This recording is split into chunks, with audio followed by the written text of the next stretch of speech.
ప్రయాణికుల రద్దీ దృష్ట్యా మహాకుంభమేళాకు విజయవాడ మీదుగా ప్రత్యేక రైళ్లు నడపబోతున్నట్టు విజయవాడ రైల్వే అధికారులు ప్రకటించారు. తిరుపతి బెనారస్ ప్రత్యేక రైలు జనవరి 18, ఫిబ్రవరి 8, 15, 23 తేదీల్లో శనివారం రాత్రి 8:55 గంటలకు తిరుపతిలో బయలుదేరి సోమవారం మధ్యాహ్నం 3:45 గంటలకు బెనారస్ చేరుకుంటుంది. తిరుగు ప్రయాణంలో 07-108 నెంబర్ రైలు జనవరి 20, ఫిబ్రవరి 10, 17, 24 తేదీలో బెనారస్లో మంగళవారం సాయంత్రం 5:30కు బయలుదేరుతుంది.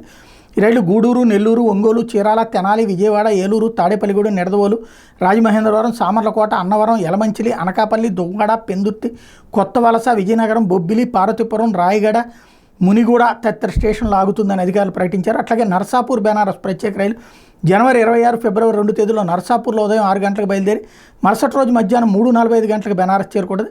తిరుగు ప్రయాణంలో జనవరి 27, ఫిబ్రవరి 3 తేదీల్లో 07-110 నంబర్ రైలు బెనారస్లో సాయంత్రం 5:30 గంటలకు బయలుదేరుతుంది.